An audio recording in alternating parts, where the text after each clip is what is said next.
Somos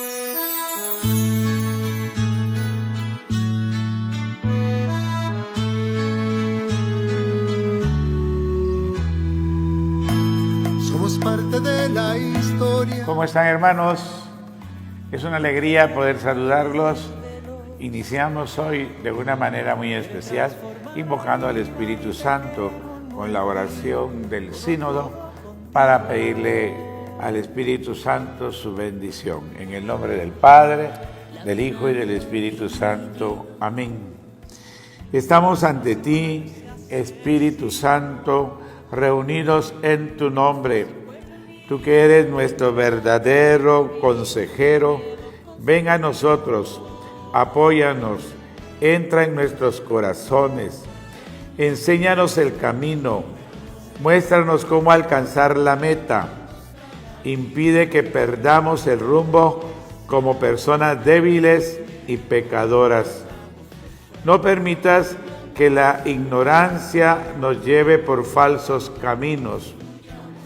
Concédenos el don del discernimiento para que no dejemos que nuestras acciones se guíen por prejuicios y faltas consideraciones.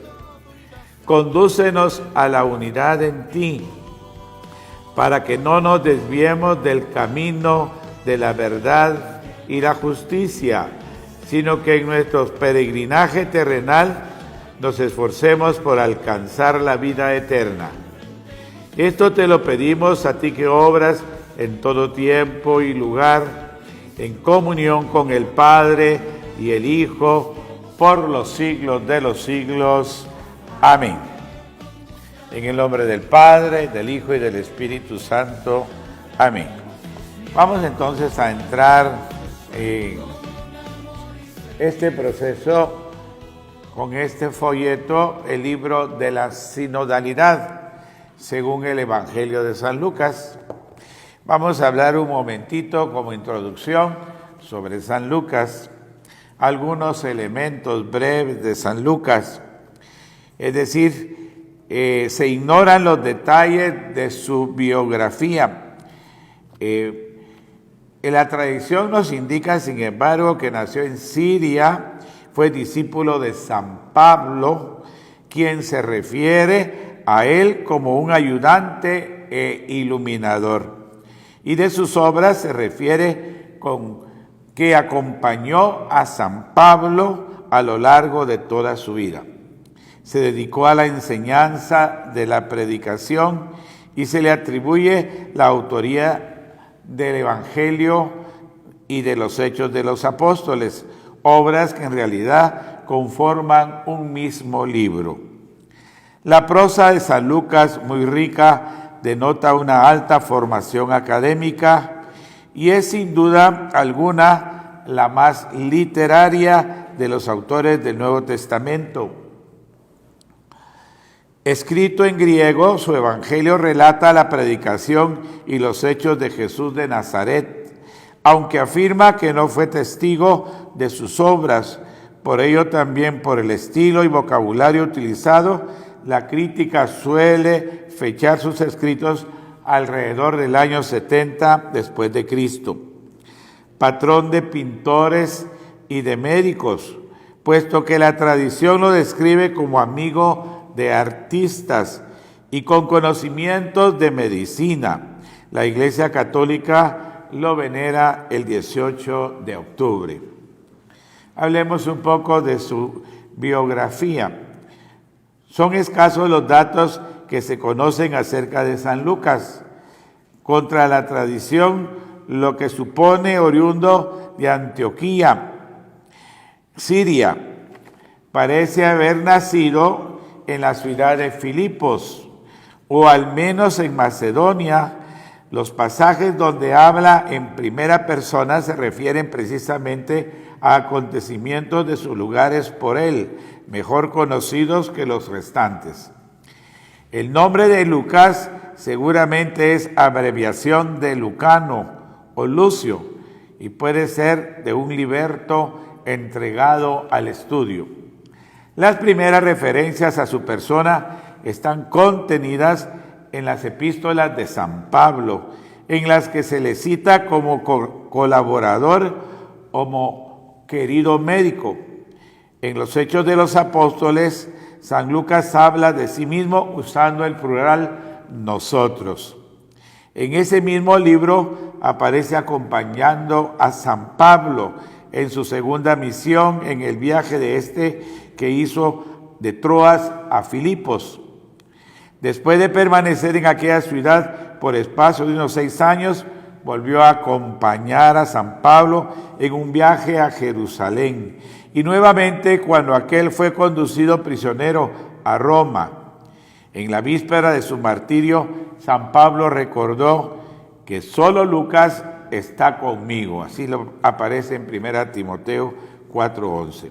La tradición lo considera médico de profesión, así como dotado por la pintura. Probablemente, sin embargo, tal noticia no es sino por la transposición al campo pictórico del arte con que Lucas supo describir a los personajes en sus textos. Su símbolo como evangelista es el toro. Son diversas las versiones sobre su muerte. Unas tradiciones lo hacen sufrir martirio en Patras, otros en Roma, otros en Tebas de Becha. El propio Lucas se excluye a sí mismo de las personas que fueron testigos directos de Cristo. Interesado por la verdad histórica, San Lucas reprodujo en su evangelio aquello que han oído directamente a los apóstoles y discípulos de Jesús. Esto lo encontramos en San Lucas en el inicio. Dice, según nos lo transmitieron los que fueron desde el principio testigos oculares y luego servidores de la palabra. También yo, después de haber investigado con exactitud todos esos sucesos, desde su origen, me he determinado escribírtelos ordenadamente. Que aparece en San Lucas capítulo 1, versículos del 1 y siguientes.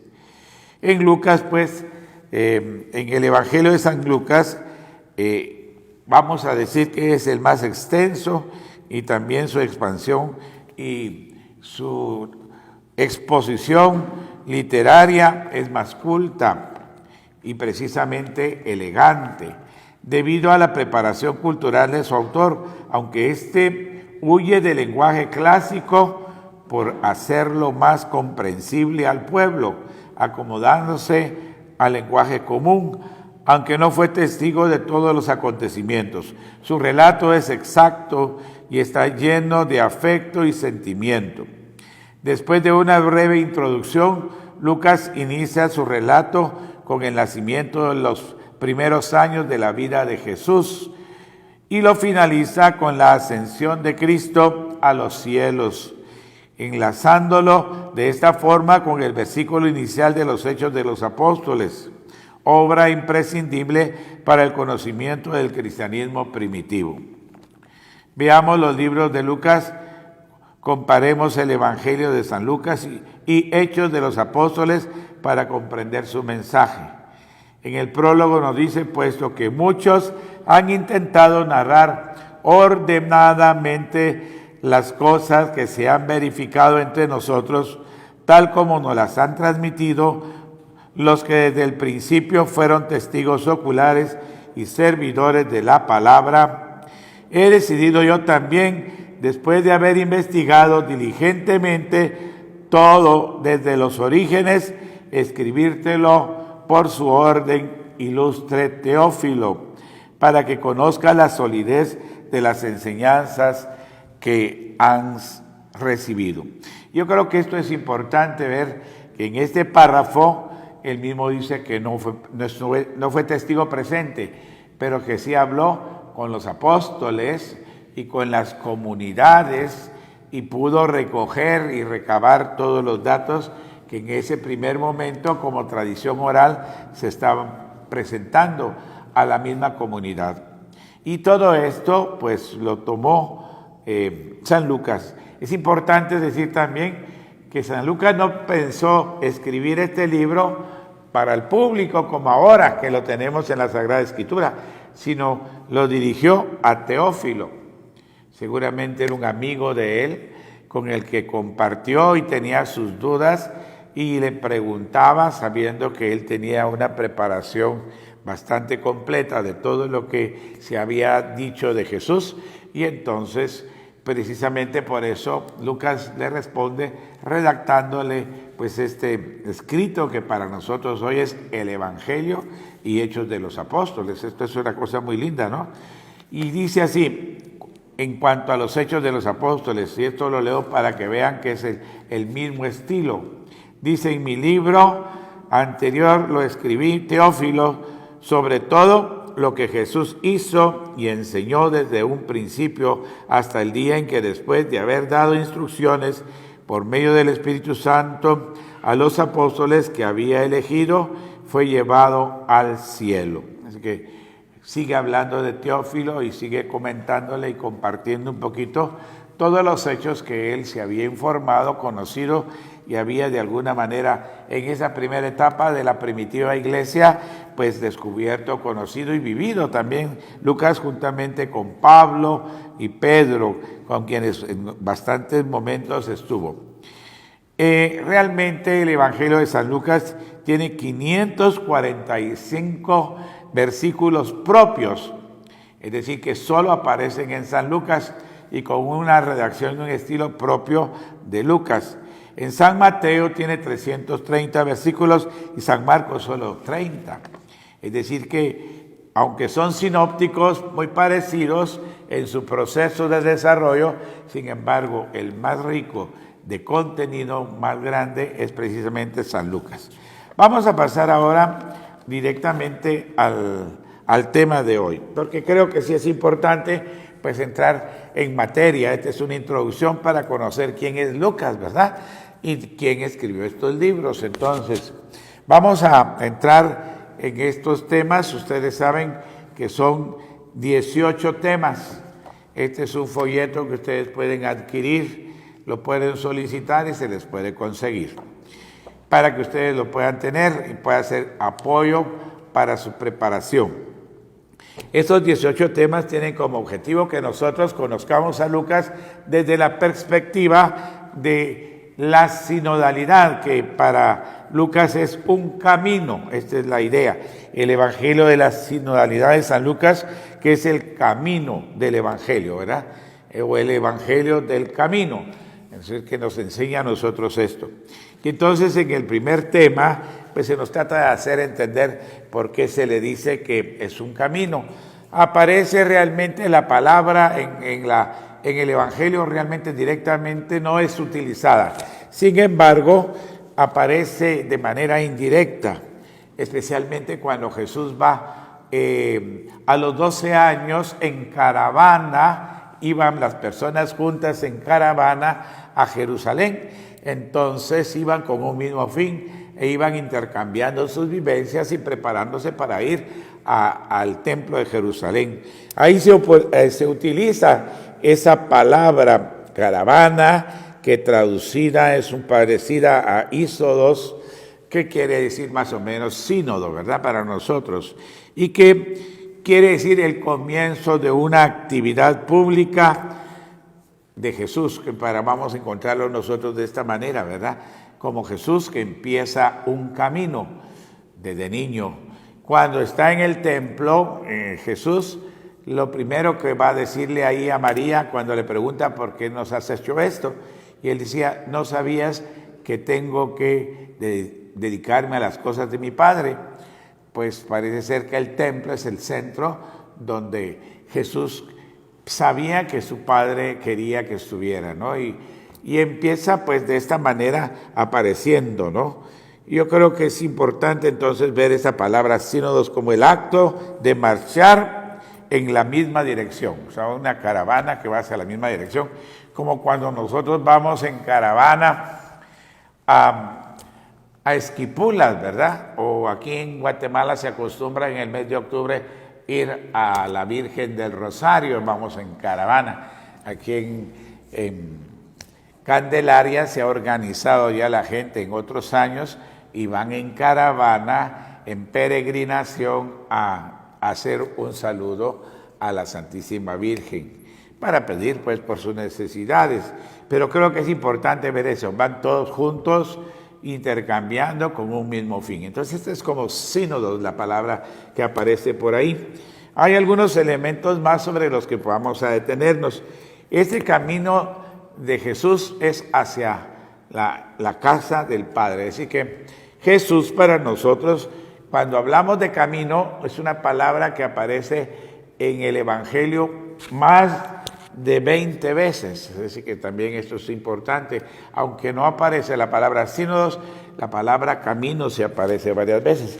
Y creo que, por ejemplo, en el Benedictus, recuerden ustedes aquella oración de Zacarías, cuando se había quedado mudo porque había dudado y estaba en el templo, y ahí le habló Dios, el ángel, y por haber dudado se había quedado mudo. Cuando el niño nace, le preguntan, ¿y cómo quieres que se llame?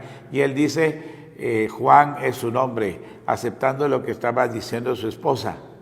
Y entonces en ese momento se le soltó la traba de la lengua y dijo esa oración que precisamente para nosotros es el Benedictus, y que dentro del Benedictus por 2 veces se nos habla del camino, para preparar un camino dispuesto al Señor. Entonces ahí aparece muy claramente cómo desde el inicio el camino que tenía que seguir Jesús, se le había preparado un camino y va a lograr llegar a ese camino.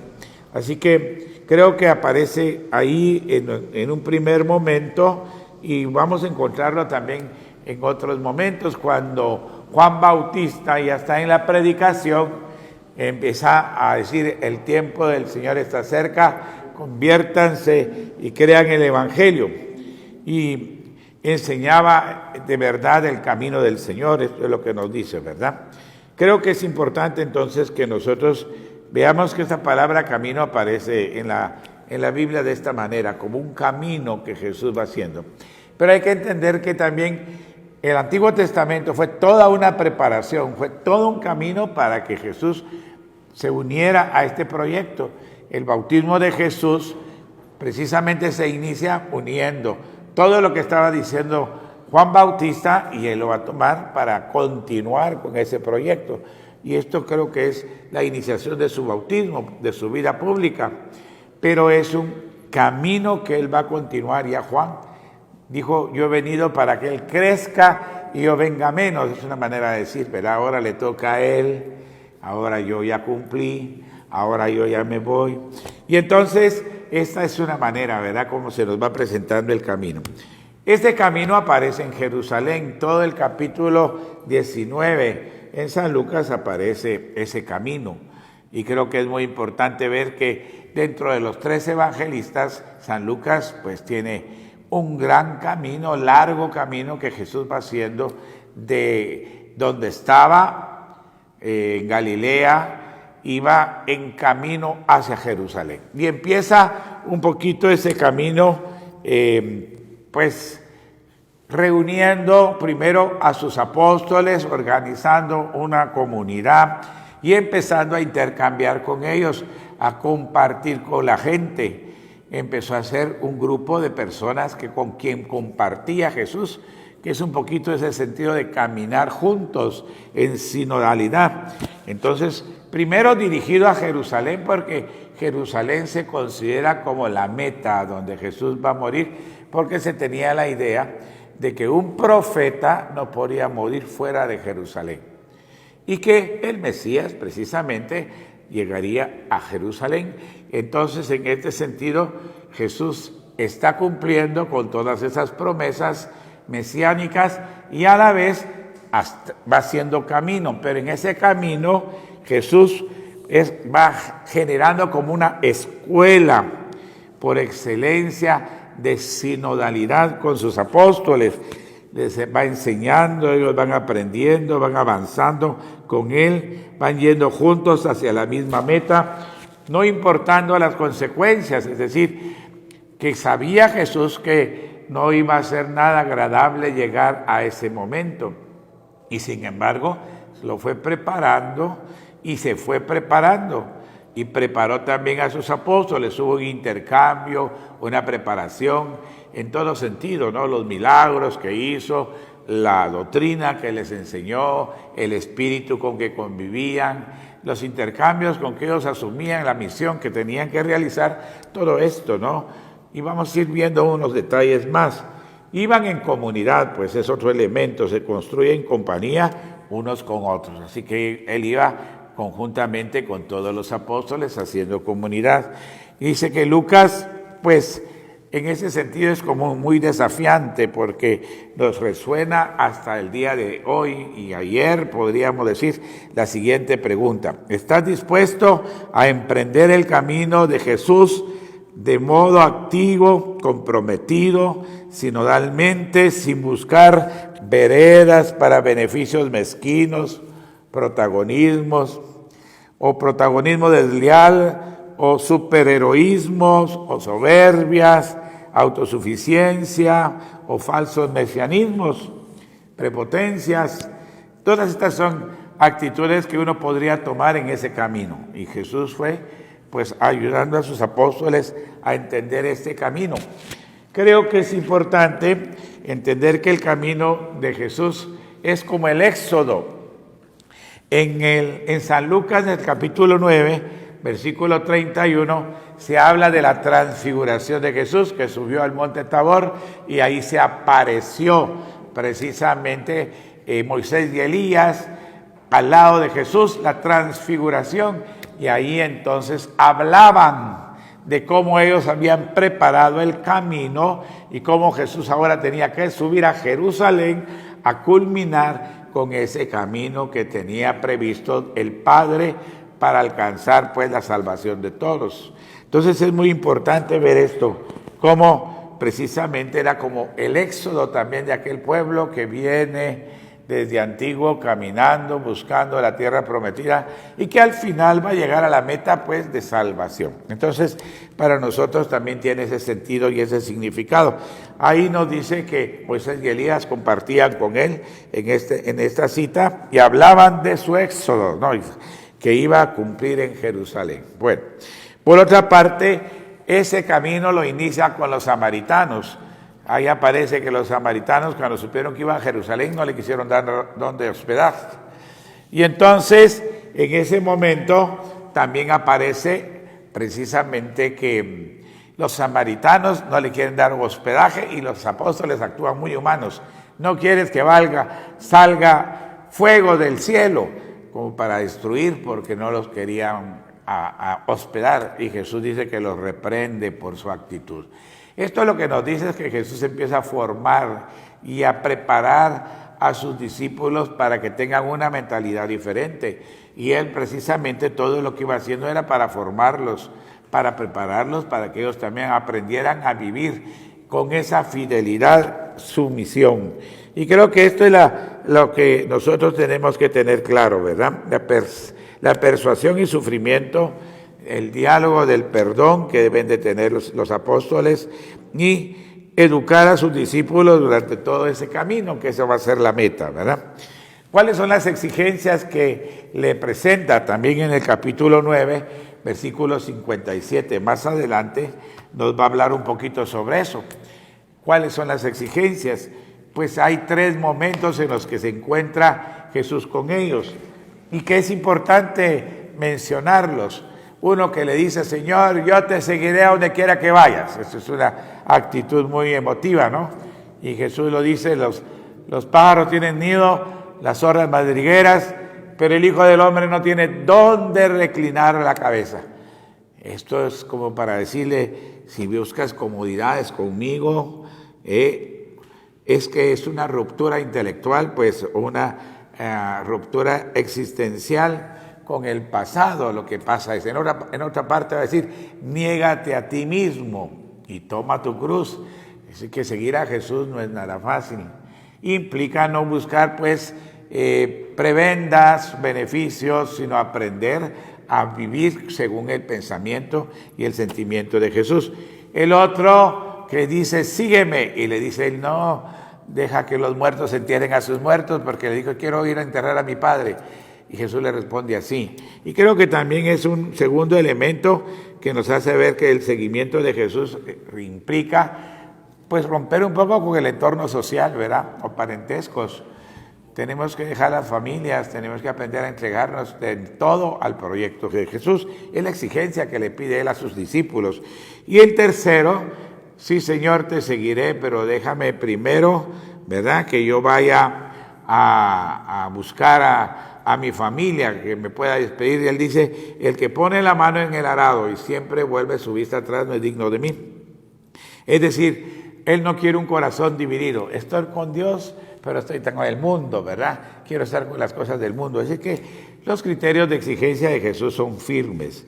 Así que creo que es algo importante. Otro elemento, que es una iglesia en continua salida. Así que Él, ¿qué hace con sus discípulos? En ese capítulo 9 nos hace ver que los envía a los 72 discípulos, los manda. Y dice, no lleven nada para el camino. Es una manera de aprender a confiar más en el Espíritu Santo, en Dios. Uno muchas veces se asegura con una serie de cosas, sobre todo en esta época. Queremos estar seguros de muchas cosas. El Señor lo que nos pide es confiar en Él y creer en su providencia. Y el espíritu con que tenemos que llegar, pues, ¿verdad? Que dice, en la primera casa donde entres, quédate ahí para no estar buscando, no prebendas. Y que la paz sea con ustedes. Ese es el don de la gracia, ¿no? Del Espíritu Santo, que quiere iluminarlos a ellos. Si ahí hay gente de paz, descansará sobre ellos su paz, si no volverá a ustedes. Así nos lo dice precisamente en este momento, pero envía a sus apóstoles. Eso es una iglesia en salida. Y es lo que estamos tratando de hacer ahora nosotros en nacionalidad, ir en salida. Y por último, pues algunas actitudes misioneras que Él tiene, que nos dice, vayan. En este capítulo también, ¿verdad? Él es el que nos dice, ¿verdad? Que vayamos a las casas, que visitemos a las familias, que anunciemos esta buena nueva, como Jesús lo hizo de 2 en 2 a sus discípulos. Y creo que la misión pues se comprende con alegría y se transmite con esa misma alegría a los demás, con energía. También creo que hay que dejarse mover por el Espíritu Santo, como lo hacía Jesús, que Él hacía lo que el Señor le pedía. Y por último, pues somos, creo que enviados como buenos samaritanos, como Jesús, que era misericordioso, era compasivo y sanaba, se compadecía de las personas. También creo que nosotros, Él nos presenta la parábola del buen samaritano para enseñarnos que tenemos que tener esa actitud de ser misericordiosos, compasivos, de ser una iglesia samaritana que ayude. Y por último, un punto más, creo que es importante pues decir que el fondo de todo este camino que San Lucas nos está presentando quiere ser un fondo teológico y que está para fundamentar un poco una visión eclesiológica y cristológica del camino, para que nosotros sepamos que es todo un proceso, un camino, poco a poco, que tenemos que lograr hasta alcanzar esa meta que el Señor nos invita a vivir. Y creo que en este sentido, pues estamos nosotros viviendo este proceso. Hay que tener misericordia, hay que tener paciencia, hay que ver cómo tenemos que renovarnos también y renovar esa alianza que el mismo Jesús nos pide para que logremos alcanzar, pues ojalá la meta para Jesús, que era la Jerusalén, donde llega y cumple con su misión, muere por nosotros, instituye los sacrificios de la alianza como es la Eucaristía y nos la deja y nos alcanza la salvación. Para nosotros hoy también, tenemos que ir caminando para lograr que nuestro pueblo realmente conozca a Jesús, haga alianza con Él y participe de su salvación. Así que ese es el proceso de sinodalidad. En fin, ojalá que ustedes mediten un poco sobre eso. Vamos a concluir con las preguntas. Creo que hay 2 preguntas que tenemos que pensar un poquito. La primera pregunta será, ¿cuál es la misión particular que Dios tiene o te confiere a ti? ¿Qué tiene para ti o te confiere a ti? Así que cada uno de ustedes medite un poco sobre eso, ¿verdad? ¿Cuál es la misión que Dios te ha dado a ti? Así como se la dio a sus apóstoles a cada uno. también la da a nosotros.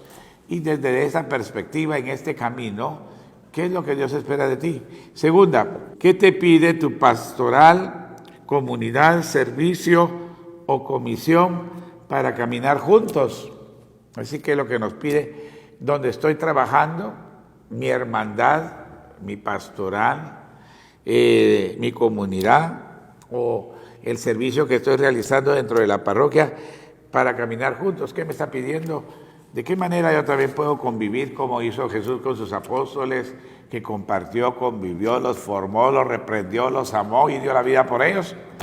¿Cuántos de nosotros estamos haciendo lo mismo? Pues yo creo que es un poquito esto. La sinodalidad es esa capacidad de caminar juntos, de arreglarnos juntos con una meta y un objetivo juntos para alcanzarla. En fin, este es el primer tema. Espero que ustedes puedan aprovecharlo para reflexionarlo en sus casas y en sus hogares y de esta manera puedan beneficiarse de él. Que el Señor los bendiga. Y voy a terminar pues con una bendición. Te damos gracias, Señor, por todos los beneficios que recibimos de tu generosidad. Bendícenos y enséñanos a entender este camino de sinodalidad, de comunión, de participación y misión, y que lo hagamos con alegría y amor. Te lo pedimos por Jesucristo nuestro Señor. Amén. Y que la bendición de Dios Todopoderoso, Padre, Hijo y Espíritu Santo les acompañe siempre. Amén.